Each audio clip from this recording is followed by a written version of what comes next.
Hello everyone and welcome to HP studies. I hope you all are doing great. और आज की जो video है वो बेस्ड है हमारी child centred and progressive education का, जिसमें हमने पार्ट ए ऑलरेडी डिस्कस कर लिया है। 20 मोस्ट इंपॉर्टेंट क्वेश्चंस हम डिस्कस कर चुके हैं।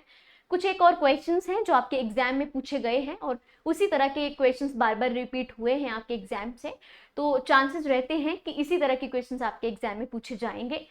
एक बार हम इन्हें डिटेल में समझ लेते हैं। अगर आप क्वेश्चंस को आसानी से समझ रहे हैं, मतलब कंसेप्ट भी आसानी से समझ रहे हैं, क्वेश्चंस के माध्यम से हम कंसेप्ट पे आएंगे।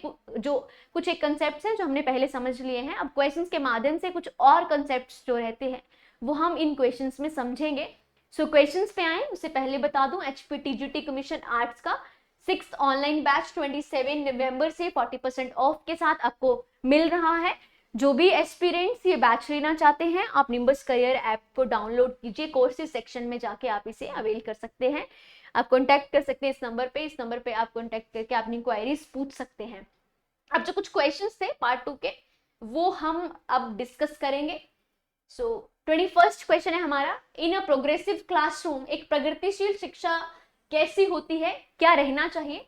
Knowledge is constructed by the learner, यानी जो नॉलेज है वो कंस्ट्रक्ट किया जाएगा एक बच्चे के द्वारा। ठीक है जी। Knowledge is received passively by the learner. देखिए, आप प्रोग्रेसिव एजुकेशन की बात कर लीजिए, आप चाइल्ड सेंटर्ड एजुकेशन की बात कर लीजिए, आप प्याजे की बात कर लीजिए, आप वाइगोस्की की बात कर लीजिए, जो कंस्ट्रक्टिविज्म पे बिलीव करते हैं। प्रोग्रेसिव एजुकेशन कंस्ट्रक्टिविज्म पे बिलीव करती है। एनसीएफ 2005 आप सबने पढ़ा है कि टीचर इज अ फैसिलिटेटर, कि टीचर को उन्होंने फैसिलिटेटर कहा है। वो कहते हैं कि टीचर बस फैसिलिटेट करेगा, बच्चा नॉलेज को कंस्ट्रक्ट खुद से करेगा फिजिकल वर्ल्ड के साथ इंटरेक्ट करके। ठीक है जी। एनसीएफ 2005 आपके एग्जाम में काफी इंपॉर्टेंट रोल प्ले करता है। ये इंपॉर्टेंट है, आप इसको पढ़ लेना एक बार। ठीक है जी। Progressive education, knowledge is reproduced by the learner as it is, यानी जिस हिसाब से उसको नॉलेज दिया जाएगा टीचर के द्वारा, उसको as it is same to same उसको रिप्रोड्यूस करना है। हमने ये बात करी पैसिवली। प्रोग्रेसिव एजुकेशन क्या बात करती है कि बच्चे को हमने एक्टिव रखना है। ठीक है जी, एक्टिव पार्टिसिपेशन करवानी है बच्चे की। Knowledge is recalled by the learner as per instructions of the teacher, यानी जो टीचर ने इंस्ट्रक्शंस दिए हैं, शिक्षक ने जो निर्देश दिए हैं, स्टूडेंट्स को उस जो नॉलेज को उसको वैसे ही रिकॉल करना है, जिस हिसाब से टीचर ने बताया उस हिसाब से उसको स्मरण करना है। प्रोग्रेसिव एजुकेशन बात करती है कि knowledge is constructed by the learner, बच्चे को खुद से नॉलेज को कंस्ट्रक्ट करना है फिजिकल वर्ल्ड के साथ इंटरैक्ट करके। प्रोग्रेसिव एजुकेशन के बारे में हम पढ़ चुके हैं कि प्रोग्रेसिव एजुकेशन में मेनली जो बात करते हैं, मेनली बात करते हैं हमारी प्रोग्रेसिव एजुकेशन की। Father of progressive education, progressive education कौन है जी? वो है हमारे जॉन डीवी, जो कि जिन्होंने हमारी 1896 में लैब स्कूल खोली थी।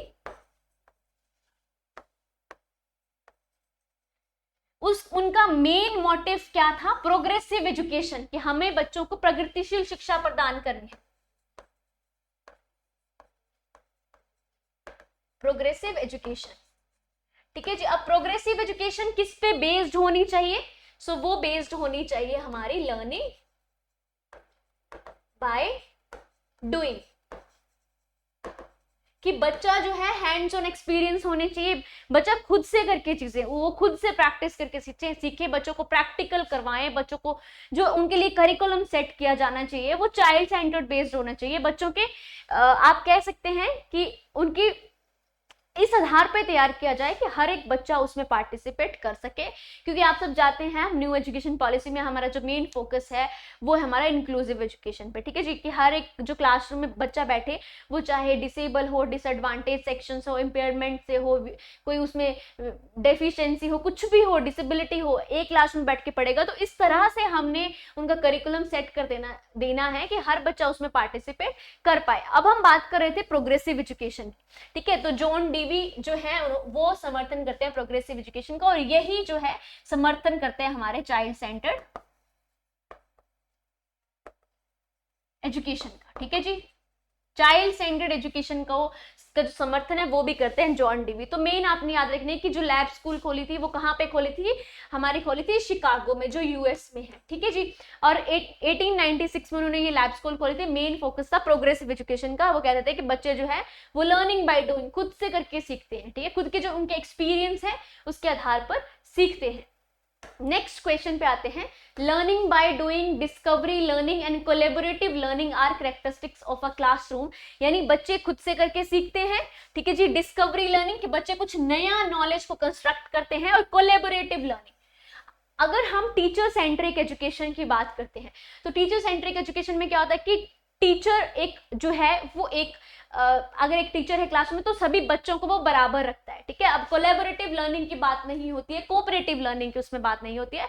बट जब चाइल्ड सेंटर्ड एजुकेशन की बात की जाती है तो लर्निंग आपकी कैसी होगी, कोलैबोरेटिव होगी और कोऑपरेटिव है। ये बच्चे कोऑपरेट करके चीजों को सीखेंगे। क्लासरूम टीचर सेंट्रिक एजुकेशन में क्या होता था, एक टीचर था क्लासरूम में, अब सभी बच्चों को वो एक ही डंडे से हाँकता था, ठीक है जी।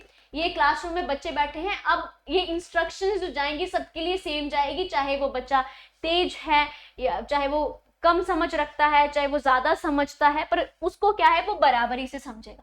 टीचर सेंटर्ड एजुकेशन में क्या हो गया है, टीचर जो है वो सबके साथ कोलैबोरेट करके समझता है। अगर ये टीचर है तो ये कुछ एक ग्रुप्स बना देंगे वो क्लासरूम्स के, अगर दो दो बच्चों के डिफरेंट डिफरेंट ग्रुप्स में है, अब दोनों ग्रुप्स के साथ वो समझेगा, अगर इनको जरूरत है तो इन्हें समझाएगा, अगर इनको जरूरत है तो उनको समझाएगा। हम वाइगोस्की की जो थ्योरी है, ठीक है, कोलैबोरेटिव लर्निंग की बात करती है, कोऑपरेटिव लर्निंग की बात करती है, उसमें वाइगोस्की बात करते हैं स्कैफोल्डिंग की, जहां बच्चा अटकता है आप उसको हिंट दीजिए, आप उनको थोड़ी सी मदद करेंगे तो वो पूरे काम को इजीली समझ लेंगे।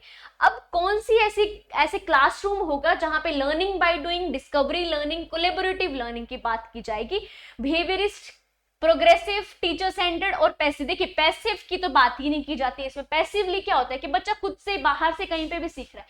हम बात करते हैं इसमें एक्टिव की, ठीक है जी, कि बच्चा एक्टिव रहेगा, एक्टिव पार्टिसिपेशन उसकी होगी। तो प्रोग्रेसिव जो क्लासरूम है उसी में हो सकती है।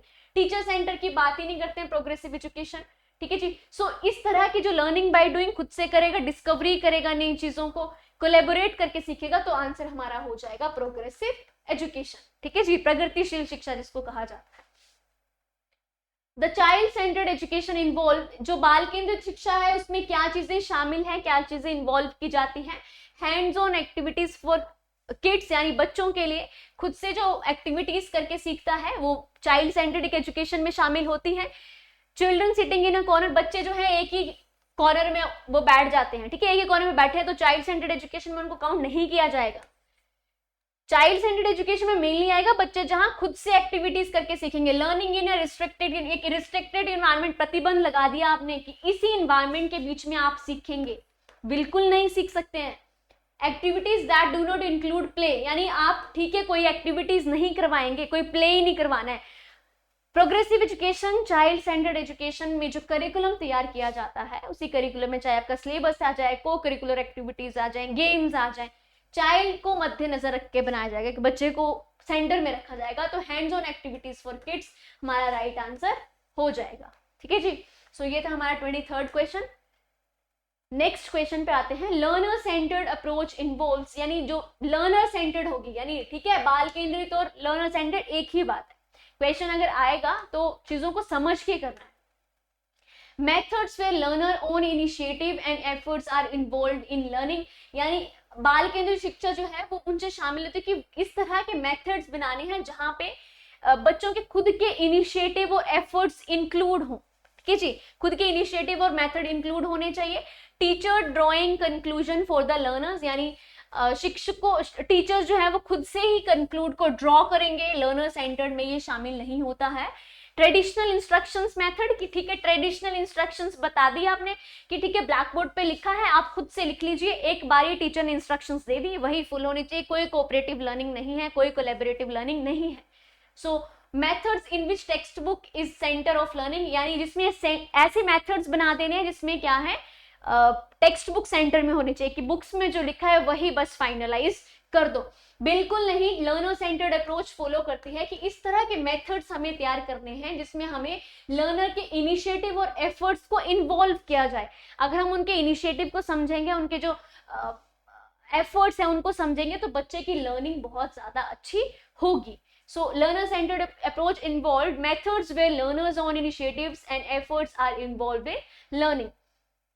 In the context of progressive education, the term equal educational opportunity implies that all students should, यानी एक प्रगतिशील कक्षा के संदर्भ में समान शैक्षिक अवसर से अभिप्राय किन चीजों से है कि सभी जो बच्चे हैं equal education opportunities, that students should receive equal education irrespective of their caste, creed, color, region and religion. यानी एक जो प्रगतिशील शिक्षा है उसमें लिखा है आपका कि इक्वल एजुकेशन अपॉर्चुनिटीज मिलनी चाहिए बच्चों को, कि किसी भी जाति के हिसाब से, किसी भी पद, रंग, क्षेत्र व धर्म के होते हुए समान शिक्षा प्रदान करें, irrespective of caste, creed, colour, religion. जी बिल्कुल सही है. Be allowed to prove that capability after receiving equal education, की समान शिक्षा पाने के बाद अपनी क्षमताओं को सिद्ध करना कि आपने सेम एजुकेशन दे दी, अब सब आप अपनी कैपेबिलिटीज को बताएं, प्रूव करेंगे. Be proved that education by using the same method and materials without any distinction, यानी कि बिना किसी भेद के समान, यानी आप सेम मेथड प्रोवाइड करेंगे, सेम मेथड से सबको पढ़ाएंगे और बिना किसी डिस्टिंक्शंस के, और वैसा ही मटेरियल आप सबको देंगे. बट आप सब जानते हैं कि इंडिविजुअल डिफरेंसेस तो रहते हैं. एक क्लासरूम में हर तरह के बच्चे होंगे, कुछ का इन्वायरमेंट अच्छा नहीं रहा होगा, किसी का इन्वायरमेंट अच्छा नहीं होगा, कुछ ऐसे समूह से आ जाएंगे जहां पर वो अच्छी चीजें नहीं सीखते, तो आप सेम मेथड का यूज नहीं कर सकते हैं, सेम मटेरियल उन्हें प्रोवाइड नहीं कर सकते हैं. Be provided that education which is most appropriate to them and the future life at the work, ऐसी शिक्षा पानी की जो उनके लिए अनुकूलतम हो तथा उनके भविष्य के कार्यों में सहायक हो, यानी फ्यूचर के बारे में आप उन्हें पहले ही बताते. ठीक है, तो अब हमने कंटेक्स्ट समझना है प्रोग्रेसिव एजुकेशन का, और इक्वल एजुकेशनल अपॉर्चुनिटीज मिलनी चाहिए कि इररिस्पेक्टिव ऑफ जाति धर्म के भेदभाव को छोड़ते हुए हमें बच्चों को एजुकेशन देनी है. तो इक्वल एजुकेशनल अपॉर्चुनिटीज इसमें आ जाएंगी. ऑप्शन नंबर ए हमारा सही उत्तर हो जाएगा. As a teacher, which of the following step would you consider to meet individual differences in classroom? यानी एक अध्यापक, अगर आप एक अध्यापक हैं, उनके तौर पर आप अपनी कक्षा में जो मौजूद होंगे व्यक्तिगत विभिन्नताएं होंगी, ठीक है, उनको आप कैसे कंसीडर करेंगे? मिक्स एबिलिटी ग्रुपिंग, यानी मिश्रित योग्यता समूह बना देंगे कि मिक्स एबिलिटीज वाले, अगर कोई बच्चे देखने में प्रॉब्लम है, कुछ बच्चे डिसएडवांटेज सेक्शन से आएंगे, कुछ का एनवायरनमेंट बहुत अच्छा होगा, कुछ को हेरिडिटी फैक्टर होंगे, तो आप मिक्स एबिलिटी ग्रुप बनाएंगे. ठीक है. इनरिच द करिकुलम, आप पाठ्यक्रम को समृद्ध बनाएंगे, एनरिच करेंगे करिकुलम इस हिसाब से तैयार करेंगे कि हर एक बच्चा उसमें पार्टिसिपेट कर पाए.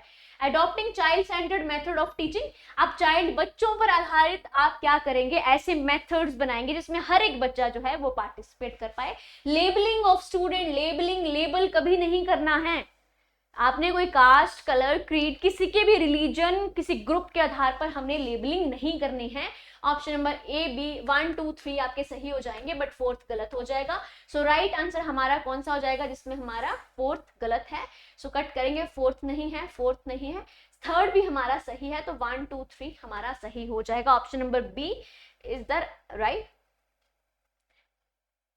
Teacher should convey their beliefs to the students that abilities, यानी शिक्षकों को छात्रों को अपने विश्वास से अवगत कराना चाहिए कि क्षमता क्या होती है, कि एबिलिटीज क्या होती है. ठीक है जी.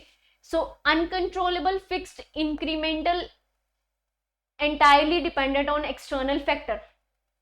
कि teacher should convey their beliefs to the students that abilities, teacher को क्या करे, कन्वे करे अपने बिलीव्स बच्चों को कि एबिलिटीज क्या होती है, इंक्रीमेंटल होती है. ठीक है, वो उनमें वृद्धि होती है, इंक्रीज होती है, इंक्रीमेंटल वृद्धिशील रहती हैं. वो एबिलिटीज जो हैं वो क्या हो जाती हैं, इंक्रीमेंट हो जाती है. तो राइट आंसर हमारा क्या हो जाएगा, option number C. Which one of the following statement about progressive education explain education is life itself? अब कौन सी ऐसी स्टेटमेंट है जो ये बताती है कि शिक्षा स्वयं ही जीवन है, education is life itself? So option पे आते हैं, school education should continue as long as possible, जितना ज्यादा हो सके हमें स्कूल एजुकेशन को कंटिन्यू करना चाहिए. Schools are not required, children can learn from their life experience, की स्कूल्स की हमें जरूरत नहीं है, बच्चे अपने लाइफ एक्सपीरियंस से ही सीख सकते हैं. Education in school should reflect the social and natural world, कि स्कूल जो है में शिक्षा जो है वो सामाजिक और प्राकृतिक दुनिया को प्रतिबिंबित करे. ठीक है, एजुकेशन है ऐसी होनी चाहिए कि वो रिफ्लेक्ट करे सोशल और नेचुरल वर्ल्ड के साथ। Life is true educator. So question पूछा गया है कि ऐसी स्टेटमेंट आपने बतानी है जो प्रोग्रेसिव एजुकेशन को एक्सप्लेन करे कि एजुकेशन इज लाइफ इटसेल्फ। तो बिल्कुल सही आंसर हमारा हो जाएगा ऑप्शन नंबर डी, कि हमें स्कूल को लंबे समय तक कंटिन्यू करना चाहिए चाहे हम कुछ सीखें या ना सीखें। बिल्कुल गलत हो जाएगा। स्कूल आर नॉट, स्कूल की हमें जरूरत रहती है क्योंकि हम वहीं से अपने कई सारे लाइफ एक्सपीरियंसेस को सीखेंगे। So life is a true educator, ये यहाँ पे फिट नहीं बैठता है। हमें प्रोग्रेसिव एजुकेशन के हिसाब से ये आंसर टिक करना है कि एजुकेशन ऐसी होनी चाहिए स्कूल में कि वो रिफ्लेक्ट करे कि बच्चों में समाज के प्रति वो समझे, अपनी ड्यूटीज को समझे, नेचुरल वर्ल्ड के साथ जुड़ सके, नए नए नॉलेज का निर्माण कर सकें। तो 28 का राइट आंसर हमारा हो जाएगा option number C. Children construct further knowledge on the basis of, बच्चे किस आधार पर अपने अगले ज्ञान का निर्माण करते हैं। What is irrelevant of them, यानी उनके लिए क्या इररिलेवेंट है। What is already understood by them, जो भी वो पहले से समझते हैं। What is completely aligned to them, या जो उनके लिए अज्ञात है। What is much beyond their cognitive level, या इनके cognitive level से जो क्या है much beyond है। So ऑप्शन नंबर बी हमारा क्या हो जाएगा, राइट आंसर हो जाएगा कि उन्होंने पहले से क्या सीखा है। ठीक है जी, What is already understood by them। ठीक है जी। सो नेक्स्ट क्वेश्चन है हमारा 30th क्वेश्चन। नेक्स्ट क्वेश्चन पे आते हैं। अब प्रोग्रेसिव क्लासरूम में एक प्रोग्रेसिव क्लासरूम की क्या कैरेक्टरिस्टिक हो सकती है, क्या विशेषता हो सकती है। मोबाइल टीचर, यानी इसमें शिक्षक क्या है, गतिशील रहता है, शिक्षक में गतिशीलता होनी चाहिए। फ्लेक्सिबल ग्रुपिंग होनी चाहिए कि आप ग्रुप को समय के आधार पर बदल सके। ऑटोनॉमी ऑफ चिल्ड्रन, बच्चों की में स्वायत्ता होनी चाहिए। ठीक है, ऑटोनॉमी, बच्चों के लिए आप एक स्वायत्ता प्रदान करें। Provisioning of a lot of material, बहुत सारी सामग्री आप उनको प्रदान करेंगे कि आपने बहुत सारी ऐसे मटेरियल्स बनाए हैं जो बच्चों के लिए क्या है, महत्वपूर्ण है। तो बिल्कुल प्रोग्रेसिव क्लासरूम जो है उसकी कैरेक्टरिस्टिक्स क्या हो जाएंगी, 1 2 3 4 ये सब जो है बिल्कुल सही इसमें हो जाएंगी। तो डी जो है वो हमारा राइट आंसर इसमें हो जाएगा। नेक्स्ट क्वेश्चन पे आते हैं। चाइल्ड सेंटर्ड पेडागोजी मीन, बाल केंद्रित शिक्षा शास्त्र का क्या अर्थ रहता है। A teacher dictating the students what should done, जो भी कराया गया है बस टीचर ही उस चीज को आदेश देता रहे। Giving primacy to children experience and their, बच्चों की जो प्राइमेसी है उनको, आपको उनकी जो वॉइस है उसको आपको समझना है, उनके जो अनुभव है, उनके जो आवाज है उसको प्रमुखता देनी है।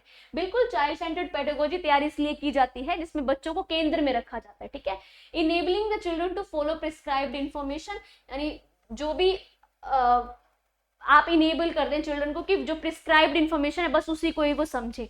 The teacher leading all the learning in the classroom, यानी कक्षा में सारी बातों को सीखने के लिए शिक्षक को आगे होना चाहिए। जो भी बातें टीचर कर रहा है उसमें वो टीचर ही लीड करे। चाइल्ड सेंटर्ड एजुकेशन जो है वो बात करती है किस चीज की, कि बच्चों को प्राइमेसी देनी चाहिए, उनकी जो आवाज है, उनके जो अनुभव है उनको समझना चाहिए। ठीक है जी। नेक्स्ट क्वेश्चन पे आते हैं 30। Okay. Students are likely to experience dash when the activity is not valued by them. यदि गतिविधि को महत्व नहीं दिया जा रहा है तो विद्यार्थी द्वारा किसका अनुभव करने की संभावना है। अगर आप एक्सपीरियंस को महत्व नहीं दे रहे हो, ठीक है जी, सो किस चीज को टीचर समझना चाहिए, क्यूरियोसिटी, जॉय, एक्साइटमेंट और बॉर्डम। बिल्कुल अगर हम महत्व नहीं दे रहे हैं एक्सपीरियंसेस को तो बच्चा क्यूरियस नहीं होगा, उसमें उत्साह भी नहीं आएगा, एक्साइटेड भी नहीं होगा, बोर्डम, वो क्या हो जाएगा, बोरियत महसूस करेगा। सो राइट आंसर क्या हो जाएगा हमारा option number D. Progressive education is associated with which of the following statement, किसके साथ जुड़ा हुआ है progressive education. So teachers are originator of information and authority, यानी शिक्षक जो है वो सूचना और प्राधिकार के प्रवर्तक होते हैं। ठीक है, ओरिजिनेटर्स होते हैं इंफॉर्मेशन को, चीजों को जो भी बनाते हैं वो टीचर्स ही बनाते हैं। हमने देखना है प्रोग्रेसिव एजुकेशन किसके साथ जुड़ा हुआ है, स्टेटमेंट बतानी है। Knowledge is generated through direct experience and collaboration, हम नॉलेज को कैसे कंस्ट्रक्ट कर सकते हैं, डायरेक्टली हम एक्सपीरियंस के साथ जुड़ के और कोलैबोरेशन के साथ। बिल्कुल सही है। Learning proceeds in a straight way with factual gathering and skill mastery, यानी जो लर्निंग है वो बिल्कुल स्ट्रेट वे में चलती है, एक फैक्चुअल गैदरिंग होगी और स्किल मास्टरी होनी चाहिए। ठीक है जी। Examination is non referenced and external, examination जो है वो नॉन रेफरेंट होने चाहिए, यानी फिक्स पैटर्न में होने चाहिए और एक्सटर्नल होने चाहिए। सो प्रोग्रेसिव एजुकेशन की बात की है, बिल्कुल सही आंसर हमारा जो है वो हो जाएगा ऑप्शन नंबर बी। ठीक है जी। Knowledge is generated through the direct experience and collaboration. बच्चे जितना ज्यादा अनुभव करेंगे, सहयोग से सीखेंगे, वो उतना ज्यादा नॉलेज को जनरेट कर पाएंगे। सो ऑप्शन नंबर बी क्या हो जाएगा हमारा राइट आंसर हो जाएगा। अ कंस्ट्रक्टिव क्लासरूम टीचर, एक संरचनावादी शिक्षक कैसा होता है? कंस्ट्रक्टिविस्ट अगर मैं बात करूं तो वो फॉलो करता है कि बच्चे जो हैं वो फिजिकल वर्ल्ड के साथ इंटरेक्ट करें। ऑप्शंस पे जाते हैं। gives both examples examples and non example in the classroom, gives only examples in the classroom, refers to the only non example of the strengthened concepts, should not give both example और non example in the classroom, कि classroom में वो examples भी दे और नहीं देने चाहिए examples भी और non example भी। देखिए एक कंस्ट्रक्टिविस्ट टीचर क्या होता है? जो एग्जाम्पल्स भी देता है और नॉन एग्जाम्पल्स भी देता है। ठीक है जी। सो 34 का राइट आंसर हमारा क्या हो जाएगा? Option number A. Progressive education places dash at the centre of teaching learning process. एक प्रगतिशील शिक्षा जो रहती है उसमें टीचिंग लर्निंग प्रोसेस जो है उसको सेंटर में रखा जाता है। तो क्या चीजें सेंटर में रहेंगी? स्टूडेंट, पेरेंट्स, टीचर और एग्जाम्स। प्रोग्रेसिव एजुकेशन की बात की है तो मतलब स्टूडेंट्स को क्या किया जाएगा? सेंटर में रखा जाएगा। पेरेंट्स, टीचर, एग्जाम्स जो है वो हमारा क्या हो जाएगा? गलत इसमें हो जाएगा। नेक्स्ट क्वेश्चन पे आते हैं। ओके सो ये थे हमारे 35 क्वेश्चंस आज के, जो आपके चाइल्ड सेंटर्ड और प्रोग्रेसिव एजुकेशन है उससे रिलेटेड थे। इसी तरह के क्वेश्चंस आपके एग्जाम में पूछे जाते हैं और पूछे जा सकते हैं। सो बेस यही रहेगा, थोड़े से क्वेश्चन को घुमा के पूछ लेंगे, क्वेश्चन आंसर यही रहेंगे। ठीक है जी। मीन्स जो फैक्ट है, जो कंसेप्ट है वो यही रहेगा, इससे बाहर कहीं नहीं जाएगा। इसको समझ लीजिए और भी कई सारे कंसेप्ट जो हैं वो आपके क्लियर हो जाएंगे। सो ये है हमारा HPTGT कमीशन आर्ट्स का 6 ऑनलाइन बैच। 27 नवंबर से आपका ये स्टार्ट होने वाला है। 40% ऑफ में आपको ये मिलेगा। सो जो भी स्टूडेंट्स ये बैच लेना चाहते हैं आप निम्बस करियर ऐप डाउनलोड कर सकते हैं। कोर्सेज वाले सेक्शन में जाके आप इसे अवेल कर सकते हैं। आप कॉल कर सकते हैं इस नंबर पे अगर आपकी कोई क्वायरी रहती है तो। ठीक है जी। तो ये थे चाइल्ड सेंटर्ड एजुकेशन पे क्वेश्चंस। ये कॉन्टैक्ट नंबर है, आप इस पे कॉन्टैक्ट कर सकते हैं। ये टेलीग्राम चैनल है, इसके साथ जुड़िए। डेली की जो PDFs हैं वो आपको इसमें मिल जाएंगी और भी कोई जो करंट न्यूज़ चलती है वो सब आपको इसमें मिल जाएंगी। सो क्लासेस के लिंक आपको इसमें मिल जाएंगे। So child centred education, progressive education सब हमने आज कंप्लीट कर लिया है। एक बार देख लीजिए, समझ लीजिए क्वेश्चंस को, उसके ऑप्शंस को समझ लीजिए, यहीं से क्वेश्चंस आएगा। ठीक है जी। सो अच्छे से तैयारी कीजिए अपनी। अब हम मिलेंगे आपको नेक्स्ट वीडियो में। सो तब तक के लिए धन्यवाद। Thank you so much. Thank you everyone.